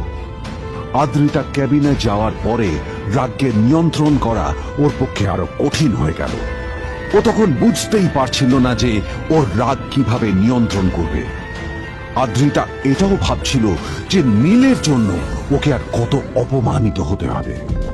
এসব ভাবতে ভাবতেই আদ্রিতার চোখ গেল ওর বাবার ছবিটার দিকে।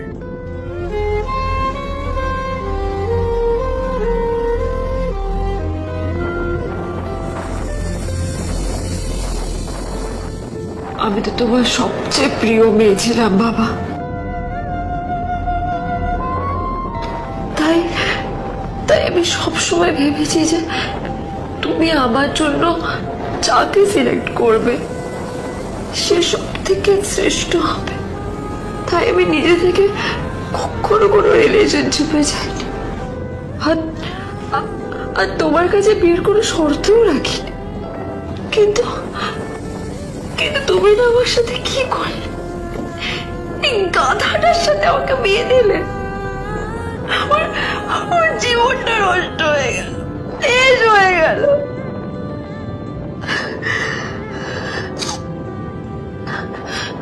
আমি যদি একটু জানতাম যে ও কিছু করে না, ঘর চাপাই হয়ে থাকবে, এইসব কাজকর্ম করে, তাহলে আমি কোনোদিনই বিয়েতে রাজি হতাম না বাবা, কোনোদিন না, কোনোদিন।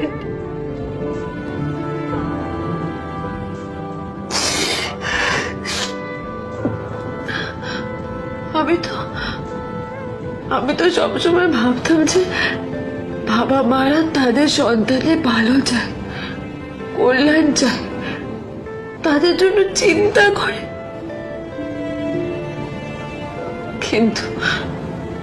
কিন্তু বাবা, তুমি আমার জন্য একটু চিন্তা করোনি। তুমি শুধু তোমার শেষ কর্তব্যটুকু করতে চেয়েছিলে, শেষ ইচ্ছাটুকু রাখতে চেয়েছিলে। পালন করা হয়ে গেছে, আর আমাদের তুমি ছেড়ে চলে গেলে।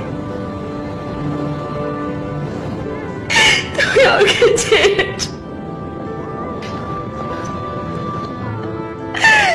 চলে গেলে। অন্যদিকে নীল রিউনিয়ন পার্টির জন্য হোটেল প্রাইম স্টারের দিকে রওনা হলো। হোটেল প্রাইম স্টার ছিল শহরের সবচেয়ে দামি হোটেল। ওখানে শহরের সব বড় লোকেরা যাতায়াত করত। নীল যখনই তার পুরনো বাইকটা নিয়ে ওখানে পৌঁছলো, ওর পুরনো জামা কাপড়, পুরনো বাইক আর ওর পায়ে ছেঁড়া চপ্পল দেখে সিকিউরিটি গার্ড ওকে গেটের বাইরেই আটকে দিল। এই থাম থাম, এই কোথায় যাচ্ছিস শালা ভিখিরি? না না দাদা, আপনি আমাকে ভুল বুঝছেন। আসলে আমাকে ইনভাইট করা হয়েছে, আমি এই হোটেলেই এসেছি। শালা মিথ্যে কথা বলার জায়গা বাস না, হ্যাঁ? মিথ্যে কথা বলার আগে নিজের চেহারাটা তো দেখতিস। এটা একটা প্রাইম হোটেল, বুঝেছিস? এখানে সব শহরের বড় বড় লোকেরা তাদের বড় বড় গাড়ি নিয়ে আসে। শালা তোর মতো একটা ভিখিরি একটা ফ্যাট প্যাটে আওয়াজ বের করা বাইক নিয়ে চলে এসেছিস, আর আমি তোকে ঢুকতে দেবো না দাদা, আমাকে ইনভাইট করা হয়েছে। আমাকে শুনুন, শুনুন না, আরে চল, আমাকে একবার ঢুকতে দিন আমাকে। নীল পড়ে যেতেই একটা দামি গাড়ি ওখানে এসে দাঁড়ালো। এই গাড়িটি আর অন্য কারো নয়, হোটেল প্রাইমের মালিক মিস্টার খান্নার ছিল। কি হচ্ছে কি এটা? হোটেলের গেটের সামনে এসব এসব ক্যাশ চলছে এখানে?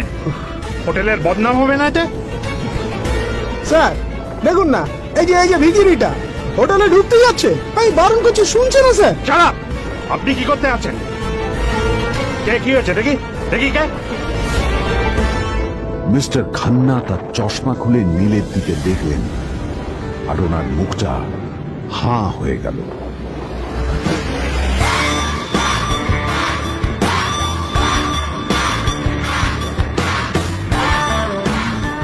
নীল স্যার, আপনি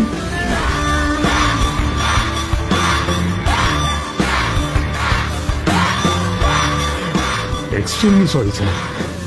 স্যার স্যার আপনি একটা ইনফর্ম করেননি কেন আমাকে? আপনি আসবেন জানলে তো আমি নিজে রিসিভ করতে আসতাম আপনাকে। ছি ছি ছি ছি ছি ছি। ঠিক আছে, আপনি আপনি ব্যস্ত হবেন না প্লিজ। জানোইনি কে? নিজের বসকে এভাবে একজন ভিখারিকে হাতে পায়ে ধরতে দেখে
রাস্তার পারে চলে গেছে আর গাড়ি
যাচ্ছিলাম কাজে।